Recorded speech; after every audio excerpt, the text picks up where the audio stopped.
Psaume 6, 9. Psaume 6, verset 9. Je m'épuise à force de gémir. Je m'épuise à force de gémir.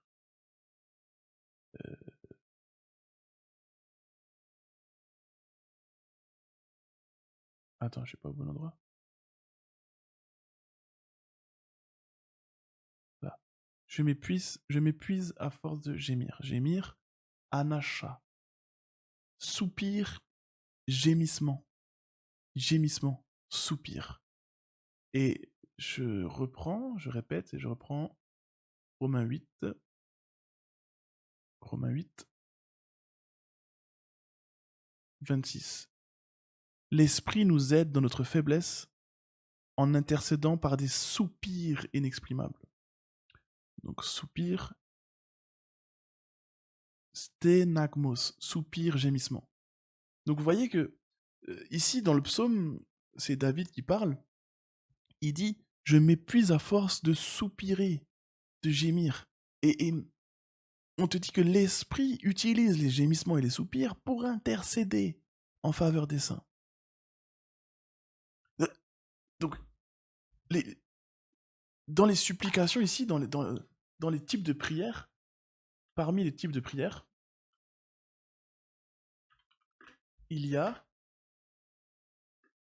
gémissement, soupir. C'est des prières. D'accord? Les gémissements, les soupirs sont des prières.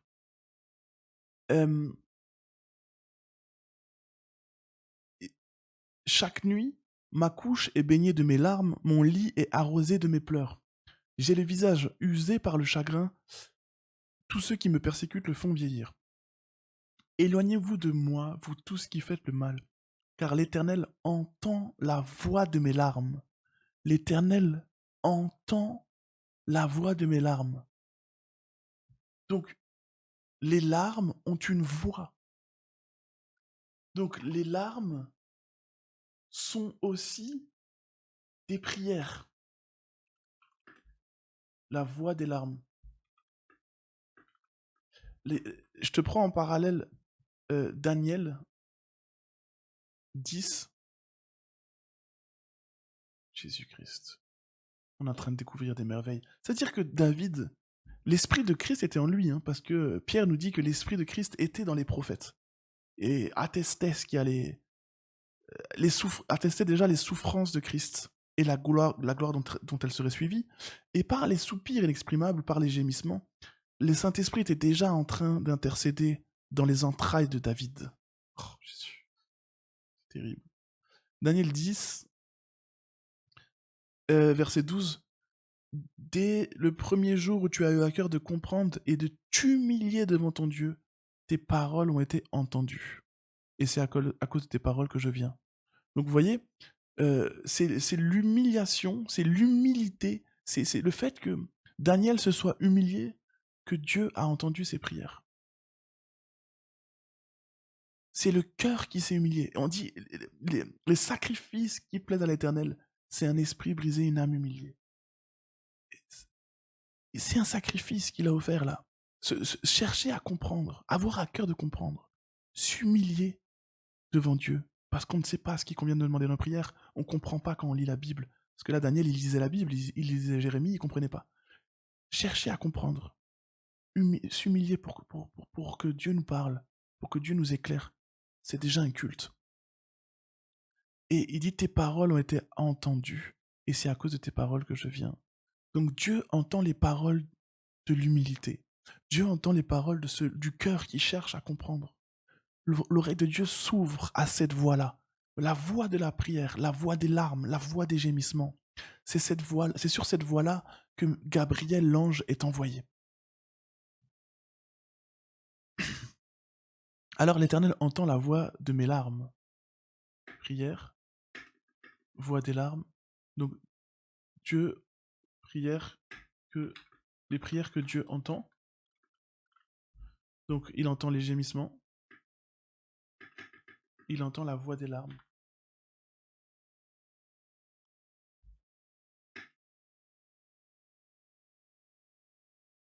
L'Éternel entend la voix de mes larmes, verset 9. L'Éternel exauce mes supplications. Vous voyez? Tekina, faveur, supplication. Supplication, miséricorde, grâce, supplier. L'Éternel exauce mes supplications. Donc je rajoute ici supplication. Et en réalité, c'est un esprit de grâce et de supplication. Donc en réalité, l'Éternel exauce l'esprit de son Fils en nous. L'Éternel, le Père exauce le Fils qui supplie en nous. Le Père exauce le Fils qui pleure en nous. Le Père exauce le Fils qui gémit, qui soupire en nous. Le Père n'exauce que son Fils. C'est-à-dire que quand il y a un païen qui pleure et que Dieu entend, c'est déjà Jésus qui est en train de pleurer. Quand il y a un enfant qui souffre et que Dieu entend les larmes, c'est déjà Christ qui est en train de souffrir dans l'enfant. Quand il a entendu les gémissements d'Israël et il est descendu, c'était déjà son fils qui était en train de gémir.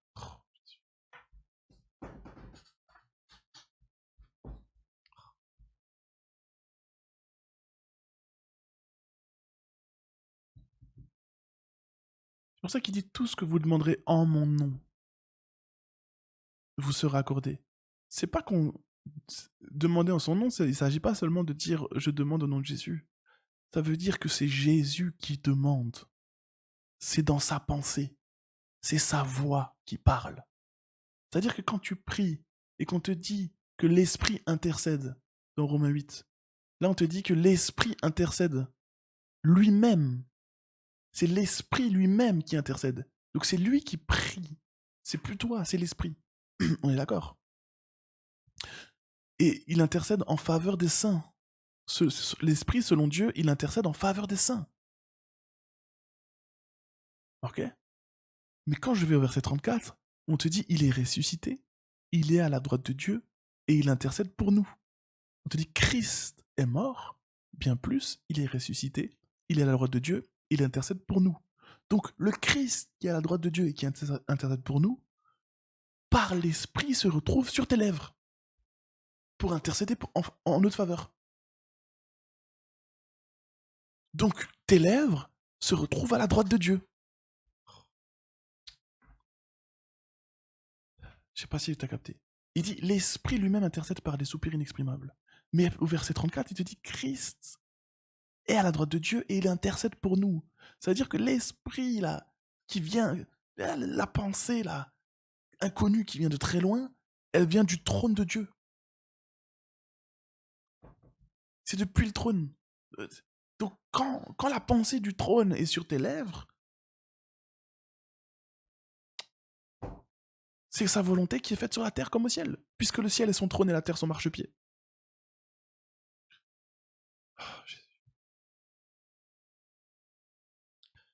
Donc l'Éternel exauce mes supplications, l'Éternel accueille ma prière. Tous mes ennemis sont confondus, saisis d'épouvante, ils reculent, soudain couverts de honte. Vous voyez? Et l'Éternel exauce mes supplications. Si je le prends sur... l'Éternel exauce mes supplications. Si je le prends dans Psaume 28, verset 6. Psaume 28, verset 6. Béni soit l'Éternel, car il exauce la voix de mes supplications. Il exauce la voix de mes supplications. Vous voyez donc ce que Dieu exauce, c'est la voix. Ça veut dire que c'est quelle voix?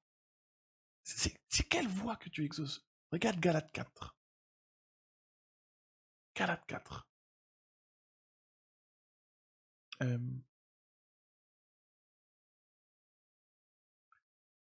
Galates 4. Et Galates 4, il te parle du Fils qui est héritier. Et il te dit maintenant au verset 6, Galates 4, 6, parce que vous êtes fils, Dieu a envoyé dans nos cœurs l'esprit de son Fils. Donc tu vois, l'esprit qui intercède, c'est l'esprit du Fils. Ce que Dieu avait promis, c'est d'envoyer l'esprit de son Fils à ceux qui croient. Parce que si l'esprit du Fils est en toi, tu es fils. Donc tu es adopté. Donc tu n'es plus étranger à Dieu. C'est pour ça que toutes les prophéties qui frappent les étrangers, qui maudit les gens du dehors, elles ne sont plus pour toi parce que toi tu es fils. Donc toutes les prophéties qui concernent le Fils, toutes les bénédictions que le Père a dit sur le Fils, elles te concernent toi, puisque l'Esprit du Fils est en toi. On te dit, vous êtes bénis de toutes sortes de bénédictions spirituelles dans les lieux célestes, en Jésus-Christ, en son Fils. Parce que c'est le Fils qui est béni. Le Père a bien parlé du Fils dans les lieux célestes. Il a dit des bonnes paroles, toutes sortes de bonnes paroles, toutes sortes de bénédictions spirituelles. Alors, l'Esprit du Fils crie Père.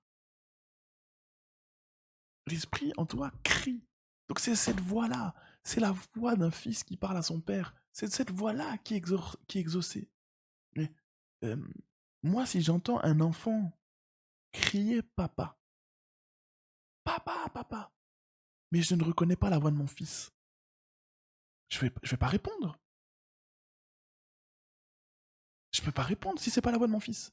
Mais si j'entends un enfant crier, dire papa, et je reconnais, j'entends le son de la voix de mon fils, mais je vais répondre dans la seconde. Et le son de la voix du Fils de Jésus, le son de la voix du Fils, la voix de Jésus, c'est quoi? C'est l'humilité. C'est un fils qui cherche à comprendre. C'est un fils qui écoute les préceptes, qui écoute les enseignements, qui se laisse ouvrir l'oreille, qui ne se retire pas en arrière.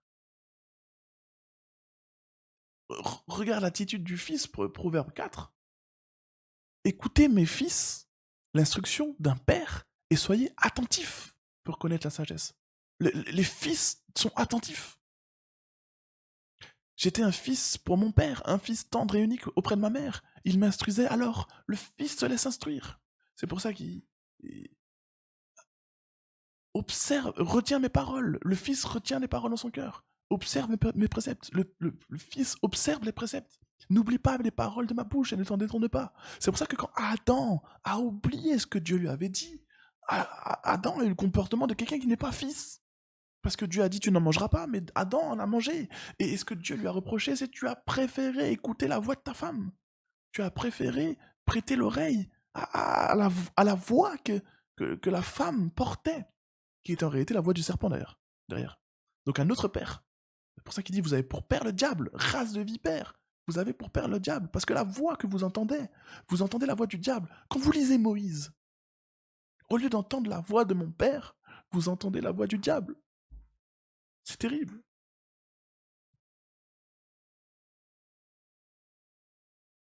C'est terrible. C'est pour ça qu'il dit vous les pères méchants comme vous l'êtes, vous savez donner de bonnes choses à vos enfants. Quand votre fils demande un pain, vous donnez pas un caillou. Mais, mais, mais les fils de l'AGN, les fils du diable, quand ils vont à l'écriture, ils tombent sur des cailloux. C'est terrible. C'est l'attitude du fils qui définit le père. En fait, c'est l'oreille du fils qui va définir son père. Je sais pas si vous comprenez ce truc-là. L'oreille avec laquelle tu approches le père, en fonction de l'entendement, la compréhension. C'est pour ça qu'il dit Dieu résiste aux orgueilleux, mais fait grâce aux humbles. Parce que l'humilité est irrésistible pour Dieu. Dieu entend, il entend son fils. Il ne peut pas refuser quelque chose à son fils. Une prière exaucée, c'est la prière d'un fils. Proverbe 5, mon fils, sois attentif à ma sagesse. Prête l'oreille à mon intelligence. Parce que le fils qui va chercher une autre sagesse, le fils qui va chercher une autre intelligence, c'est pas le fils de Dieu. C'est le fils du diable. Parce qu'on parle d'une sagesse terrestre qui est diabolique. Une intelligence diabolique.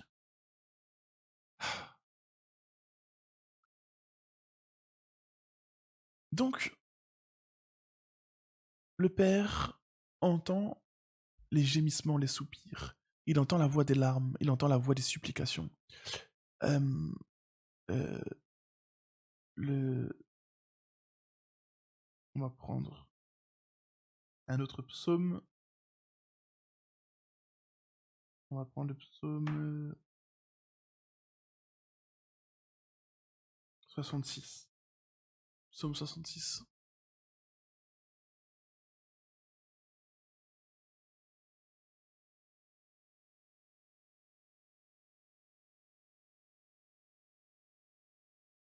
Psaume 66, verset 18.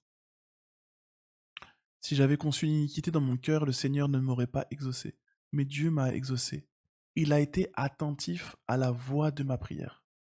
Vous voyez ce que Dieu entend,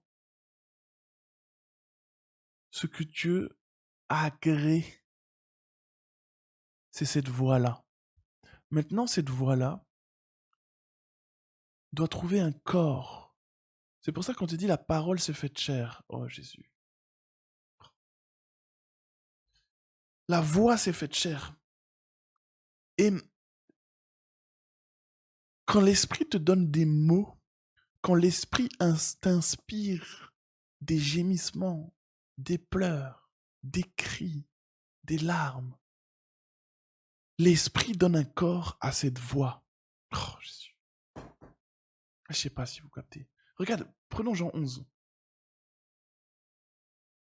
Et le mot voix, juste pour info, le mot voix, c'est son, bruit. Donc Dieu a un son auquel il est sensible, auquel il ne peut pas résister. C'est le son de la croix. C'est ce logos de la croix, cette prédication de la croix. Dieu a choisi, a jugé bon de nous sauver en nous envoyant ce son, en nous faisant connaître, entendre et parler ce son. Parce que c'est le son du commencement. Au commencement était le logos, était le son, la parole. Et ce son-là était Dieu. Quand Dieu reconnaît son son à lui en toi, dans ton cœur et dans ta bouche, il dit, voici mon fils bien-aimé, en qui j'ai mis toute mon affection. Oh, Jésus-Christ. J'avais dit quel verset?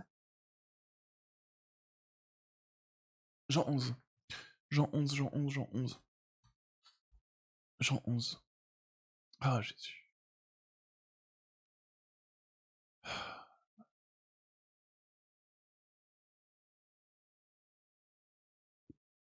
En fait, Jean 11, il y a Lazare qui est mort. Lazare est mort. Et je vais aller au moment où... au verset 32. Jean 11, 32.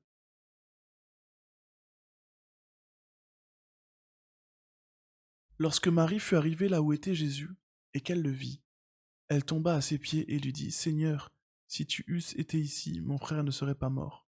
Jésus, la voyant pleurer, elle et les Juifs qui étaient venus avec elle, frémit en son esprit. Vous voyez,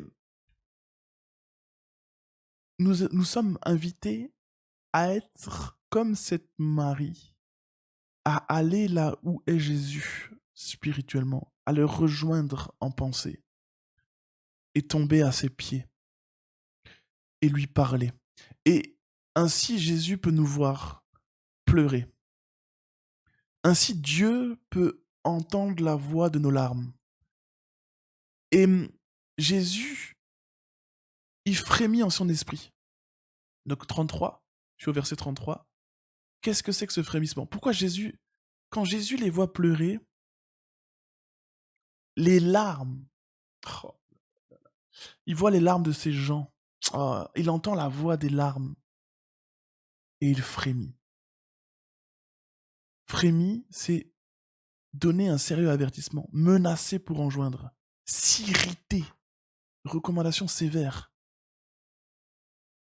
C'est frémissement, hein, c'est un grognement, quoi. C'est son esprit a grogné comme un lion.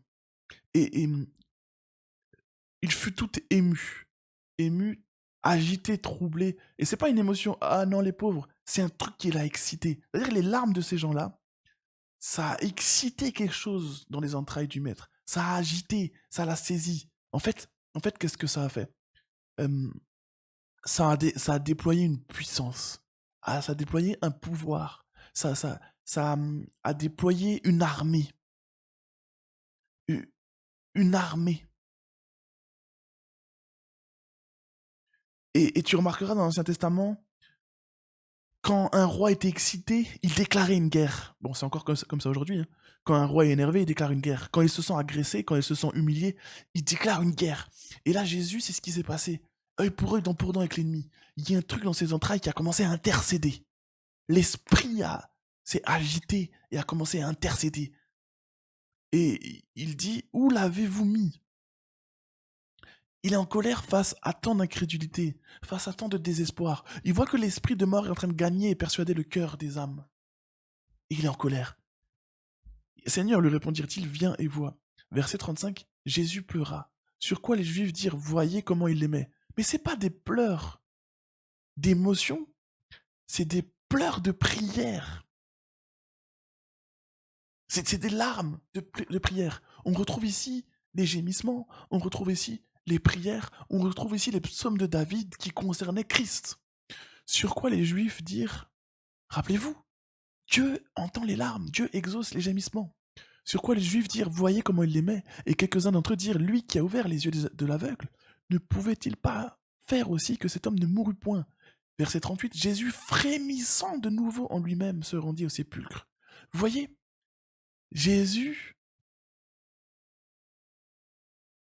à nouveau, encore, de nouveau, une nouvelle fois, il frémit, à nouveau. Il est agité à nouveau, et il se rend au sépulcre. Vous voyez, dans un sens spirituel, il y a des frémissements, il y a des agitations de ton esprit qui t'amènent à un tombeau, qui t'amènent vers les morts. Il dit, les morts entendront la voix du Fils. Cette voix du Fils, c'est l'esprit en toi qui a été envoyé en Galate, qui est envoyé dans ton cœur. C'est cet esprit-là qui agite tes pensées. C'est cet esprit qui agite ton cœur. Regardez, Job 20, verset 2. Mes pensées me forcent à répondre. Mes pensées me forcent à répondre. Donc il y a quelque chose qui vient du cœur. C'est de l'abondance du cœur que la bouche parle. En fait, il y a quelque chose qui déborde. C'est cette histoire de tu oins d'huile ma tête et ma coupe déborde. L'esprit là qui descend, l'esprit qui le oint, agite ses pensées et le force à répondre. Donc il y a quelque chose qui doit sortir de ses lèvres. Et mon agitation ne peut se contenir. Vous voyez, l'agitation, c'est quand tu es saisi. En fait, c'est quoi? C'est un ange qui passe par là. Mon agitation ne peut se contenir. Se presse. Il y a quelque chose qui pousse, il y a quelque chose qui presse. Et euh, euh, j'ai entendu des reproches qui m'outragent. Le souffle de mon intelligence donnera la réplique. L'esprit. Le souffle de mon intelligence donnera les répliques. Alors, je retourne dans Jean 11 et on était au verset 38. Le frémissement amène Jésus au sépulcre. Et il disait, les morts entendront la voix du Fils de Dieu et passeront de la mort à la vie. Il y a des prières qui parlent aux morts. Il y a des prières qui parlent à ceux qui ne connaissent pas la vie. Il y a des prières qui parlent à ceux qui sont dans les sépulcres. Et pour info, ceux qui sont dans la vallée de l'ombre de la mort, ceux qui sont dans les tombeaux, c'est pas forcément des gens comme Lazare qui sont au cimetière. C'est des personnes qui sont dans des prisons de l'enfer, qui sont dans les prisons du mensonge, dans les prisons de l'ignorance, dans les prisons des ténèbres. Et il y a des frémissements, il y a des soupirs inexprimables qui intercèdent en faveur des saints, qui vivent encore comme des gens qui ne connaissent pas Dieu. Il y a des prières qui intercèdent en faveur des prédestinés. Moi, je suis convaincu que si un jour le Seigneur s'est révélé à moi dans cette grande vision, c'est parce que quelqu'un était en langue, quelqu'un qui peut-être ne me connaissait pas dans la chair, mais l'esprit qui l'animait me connaissait, mais la pensée de Dieu qui était en lui. Mais celui qui sonde les cœurs a vu la pensée de l'esprit qui était dans cette personne qui a intercédé pour moi. Et Dieu a envoyé un songe. Et Dieu m'a montré son bras. Et Dieu m'a tiré des grandes eaux. Et Dieu est venu me chercher dans le sépulcre. Comme cette voix qui est venue chercher Lazare dans le sépulcre. Et il nous a fait passer de la mort à la vie. J'étais mort. Et il m'a fait entendre sa voix. Il m'a montré son bras. Il m'a tiré de là. Alors c'était une grotte. Et une pierre était placée devant. Donc j'enlève le strong. Et il dit ôtez la pierre. Il dit ne t'ai-je pas dit que si tu crois, tu verras la gloire de Dieu.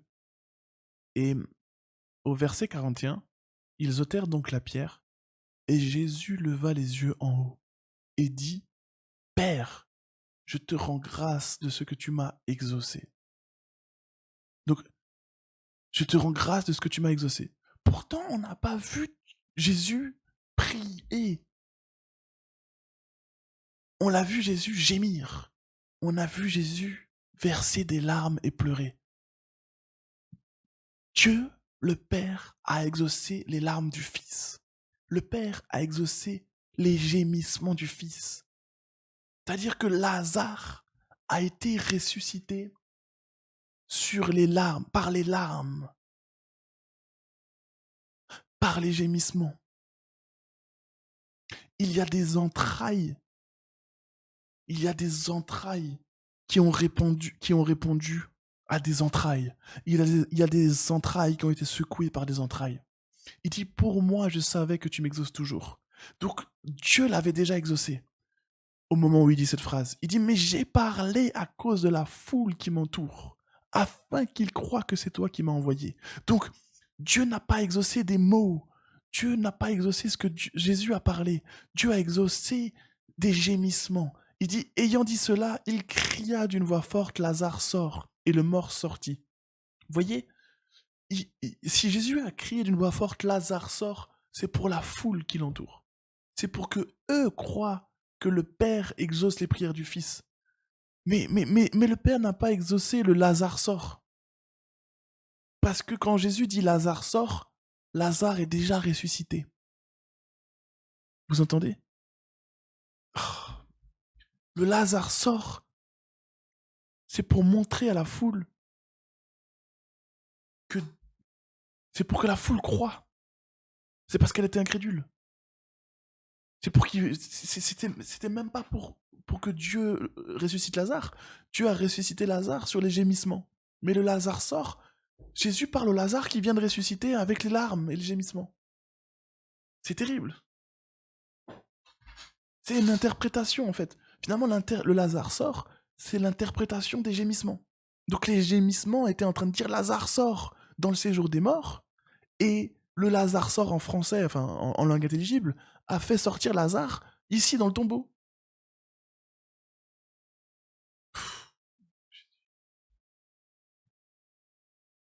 Psaume 103, verset 20. Psaume 103, verset 20.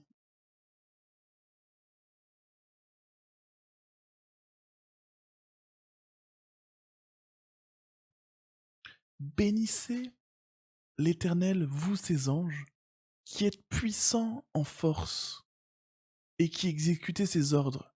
En fait, vous voyez quand on parle de la puissance du Saint-Esprit, vous recevrez une puissance quand le Saint-Esprit viendra sur vous. C'est des anges. Vous recevrez des anges quand le Saint-Esprit viendra sur vous. Et on retrouve ça dans leur bouche, les langues de feu. Et il dit, vous qui exécutez ces ordres en obéissant à la voix de sa parole. Donc voyez, les anges exécutent les ordres de Dieu en obéissant à une voix. Donc quand ta bouche se fait écho de cette voix, c'est pour ça qu'il dit celui qui parle en langue, parle à Dieu, parle au divin, parle aux anges. C'est pour ça qu'il dit les langues des anges. Si je parle les langues des anges, c'est cette voix-là qui est interprétée dans les langues angéliques. Les larmes se font interprétation de cette voix. Les gémissements se font interprétation de cette voix. Et quand cette voix est dans ta bouche, quand tu confesses Christ, quand tu es porte-parole de la même voix, les anges exécutent. Mais si ta bouche ne parle pas les ordres de Dieu, si ta bouche parle les ordres de la condamnation, si ta bouche est porte-parole, porte-voix de la parole du malin, c'est quel type d'esprit qui est... Oh, c'est quel type de puissance et de force? C'est pour ça que Paul dit on lutte contre les puissances dans les lieux célestes. Mais c'est des voix.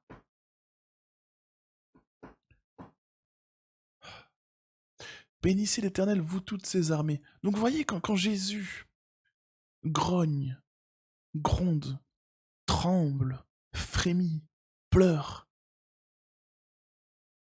c'est pour donner des ordres aux anges.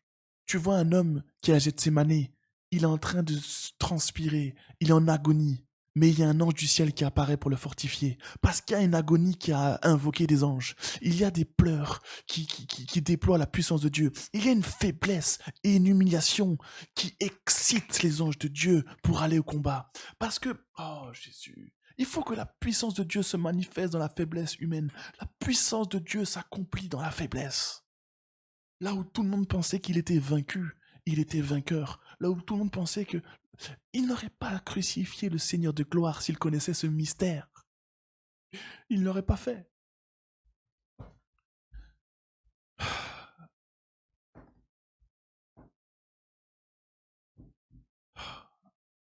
Bénissez l'Éternel, vous toutes ses armées, qui êtes ses serviteurs et qui faites sa volonté. Et il dit, il fait de ses serviteurs des flammes de feu. Et à la Pentecôte, on reçoit des langues de feu.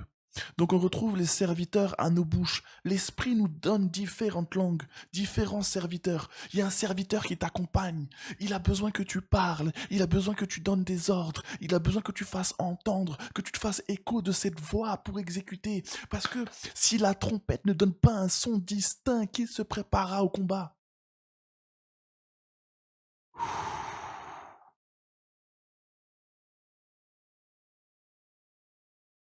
Oh, Jésus.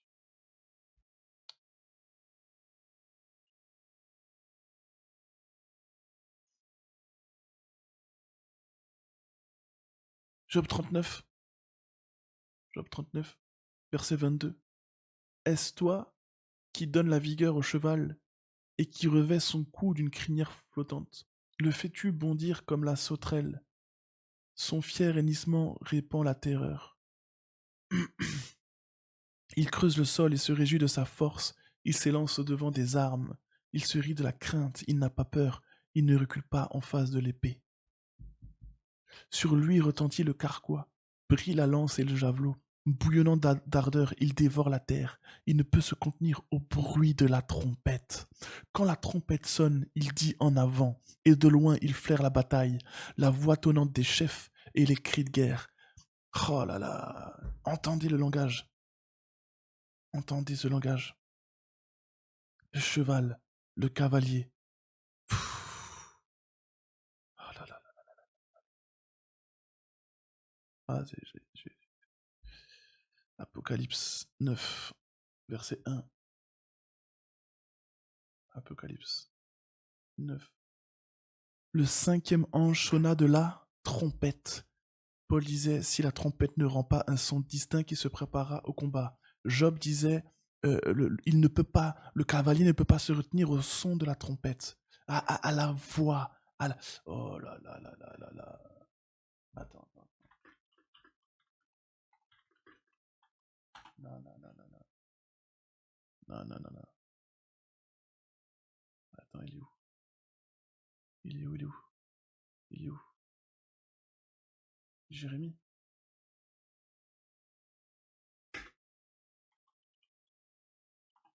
Je trouve ce verset. Jérémie 48, 36. Jérémie 48, 36. Aussi mon cœur gémit comme une flûte sur Moab. Gémit. Donc c'est les gémissements de Jean 11 qui ont fait ressusciter Lazare. C'est les soupirs inexprimables. Mon cœur gémit comme une flûte sur les gens de Kir, parce que tous les biens qu'ils ont amassés sont perdus. Vous voyez, il, il- il compare les gémissements à la flûte. Il- Oh là là, les instruments spirituels. Tu crois que les psaumes, quand il te dit psaume sur la flûte, psaume sur la guitare, c'est pas pour les instruments naturels. Quand il dit au chef des chantres, c'est pas pour les chefs des chantres naturels, c'est pour les chefs c'est pour les chefs des myriades, pour le cœur des anges, c'est pour les instruments célestes. L'ange d'Apocalypse qui fait monter les prières, il a un luth dans les mains. C'est pas un luth d'en bas, c'est pas une guitare avec des cordes d'en bas. C'est une émotion, c'est une émotion de prière, c'est un sentiment de prière, c'est des instruments qui sont utilisés par tes sentiments. Dieu passe par tes sentiments et tes émotions pour faire sonner, pour une mélodie. Oh là là là là, non, non, non, non. Jérémie 4, verset 19. Mes entrailles, je souffre au-dedans de mon cœur, le cœur me bat, je ne puis me taire, car tu entends, mon âme, le son de la trompette, le cri de guerre. Et voilà maintenant Apocalypse 9. Le cinquième ange sonna la trompette. Mais comment un ange peut sonner la trompette si un homme ne parle? Comment un ange ne peut sonner de la trompette? Comment un esprit qui est censé exercer un ministère en faveur de ceux qui doivent hériter du salut peut être envoyé, peut émettre un son si personne ne parle? Si sur la terre, personne ne délie ce qui est délié dans le ciel? Je te donnerai les clés du royaume des cieux. Ce que tu délies sur la terre sera délié, étant délié dans le ciel. Et je vis une étoile qui était tombée du ciel sur la terre. La clé du puits de l'abîme lui fit donner, et elle ouvrit le puits de l'abîme. Et il monta du puits une fumée, comme la fumée d'une grande fournaise, et le soleil et l'air furent obscurcis par la fumée du puits. De la fumée sortit des sauterelles qui se répandirent sur la terre. Ah là là là là là. Jésus disait, je vois Satan tomber du ciel comme un éclair. Ésaïe 14 nous dit, te voilà tomber du ciel, astre brillant. Fils de l'aurore, tu es abattu à terre, toi le vainqueur des nations. Ésaïe 58, 1 nous dit, crie à plein gosier, ne te retiens pas, élève ta voix comme une trompette, annonce à mon peuple ses iniquités, à la maison de Jacob ses péchés. Hein. Proverbe 5, 15, Proverbe 5, verset 15 nous dit, bois les eaux de ta citerne, les eaux qui sortent de ton puits. Tes sources doivent-elles se répandre dehors? Tes ruisseaux doivent-ils couler sur les places publiques? Le puits, c'est tes entrailles. Hein, il dit, quand il est au puits avec la femme samaritaine, il dit, celui qui boit de mon eau n'aura plus jamais soif. Des fleuves d'eau vive jailliront de son puits, de son sein, jusque dans la vie éternelle. Psaume 64, 6 nous dit, la pensée intime, le cœur de chacun est un abîme. Naoum 3, 17 nous dit, tes princes sont comme les sauterelles, tes chefs comme une multitude de sauterelles. Donc ces sauterelles-là, c'est des anges, c'est des êtres célestes, c'est des princes de ce monde de ténèbres, par exemple, comme on a vu le prince de Perse. Vous voyez, est-ce que vous voyez un petit peu le langage? Il y a tout un langage qu'il faut redéfinir. On nous parle de clés, on nous parle de puits, on nous parle d'abîmes, on nous parle de sauterelles, on nous parle d'étoiles. Il faut comprendre le langage. Un tiers des étoiles, il a entraîné avec lui dans sa chute. Mais c'était des anges. Il dit le mystère des 7 étoiles, c'est les 7 anges. Et les 7 chandeliers, c'est les 7 églises. Donc il y a des sons de trompettes qui font tomber des étoiles. Est-ce que vous entendez? Oh là là là là. Il y a des astres brillants qui tombent du ciel, qui chutent, qui sont déchus par le son de la trompette. Non, non, non. Oh.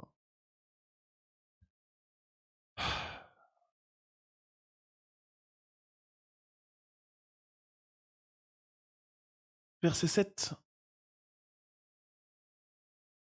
Ces sauterelles ressemblaient à des chevaux préparés pour le combat. Il y avait sur leur tête comme des couronnes semblables à de l'or, et leurs visages étaient comme des visages d'hommes. Elles avaient des cheveux comme des cheveux de femmes. Oh là là, les cheveux qui donnent la force de Samson. Ouh là là, voilà des femmes qui sont pas voilées ici. Elles avaient des cheveux comme des cheveux de femmes, et leurs dents étaient comme des dents de lion. Elles avaient des cuirasses comme des cuirasses de fer, et le bruit de leurs ailes était comme un bruit de char à plusieurs chevaux qui courent au combat. Oh là là là là là là. Elles avaient des queues semblables à des scorpions et des aiguillons, et c'est dans leur queue qu'était le pouvoir de faire du mal aux hommes pendant 5 mois. Elles avaient sur elles comme roi l'ange de l'abîme, nommé en hébreu Abaddon et en grec Apollyon. Vous voyez, les rois, quand ils parlent de trône, d'autorité dans les lieux célestes, il y a un roi de l'abîme. Non, non, non, non.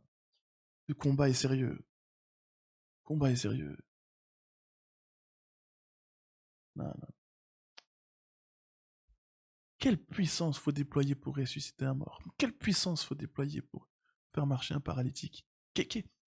Jésus dit, quand ils n'ont pas réussi à chasser le lunatique, quand ils n'ont pas réussi à chasser ce type de démon, il leur dit, ça ne sort que par le jeûne et la prière. Que le jeûne et la prière. Et il dit ce genre de race, ce genre d'espèce ne sort que par le jeûne et la prière. Et quand tu prends littéralement le mot espèce ici, je vais le prendre. On va par exemple dans Luc 9. Luc 9. Oh Jésus, Jésus, Jésus. Ah.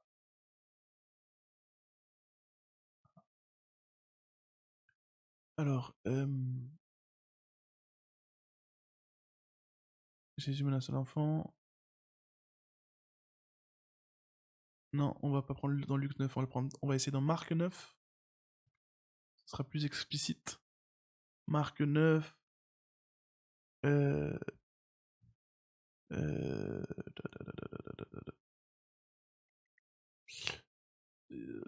28. Marc 9, 28.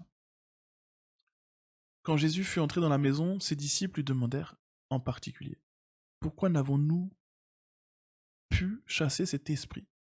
Il leur dit, cette espèce-là ne peut sortir que par la prière. D'accord?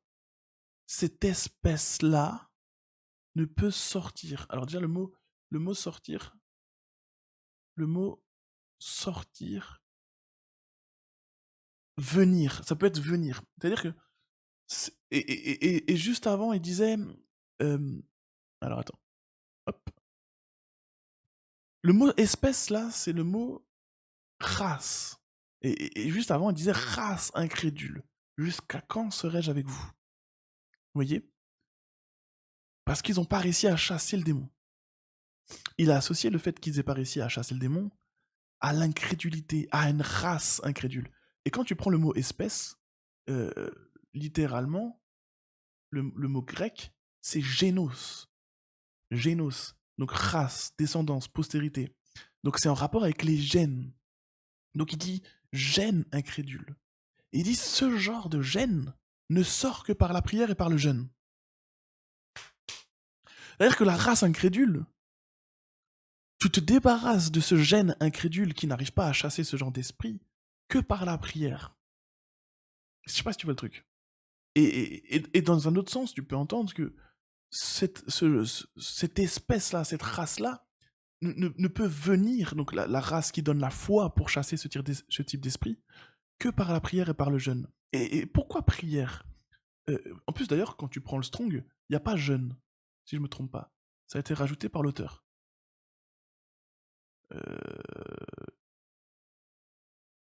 Quand tu vas dans les Strong, il n'y a pas le jeûne, il n'y a que prière. Voilà, prière. Donc, si je vais dans 1 Corinthiens 12 maintenant, 1 Corinthiens 12, Paul nous parle des dons spirituels. Il nous parle d'un don qui s'appelle la diversité des langues. Et diversité des langues, quand je vais dans le Strong, diversité c'est génos. C'est ce même mot que race. C'est ce même mot qu'espèce. Donc il y a un don des différentes espèces de langues. Le Seigneur te donne de parler des langues d'autres races, d'autres espèces, des langues d'autres gènes. Vous captez le truc? Et on avait vu avant des langues nouvelles qui n'a jamais été portée, qui n'a jamais été parlée. Et on parle d'hommes nouveaux. Et pourquoi Jésus, quand il parle à ce démon, Jésus il a même pas eu besoin de lui parler. Le démon a vu Jésus.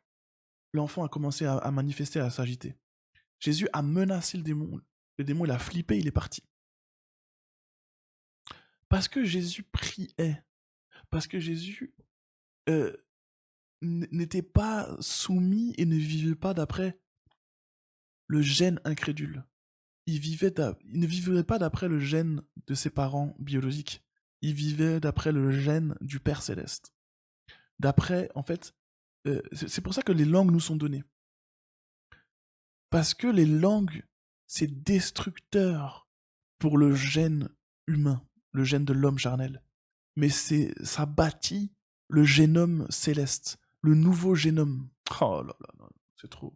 Parce que le démon n'obéit pas au gène d'Adam, il obéit au gène du nouvel Adam.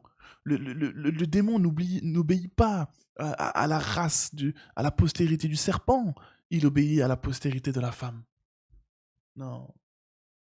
Et c'est pour ça qu'il a dit buvez mon sang. C'est une nouvelle identité, c'est une nouvelle âme. Alors grandissant dans les langues, tu grandis dans ce gène.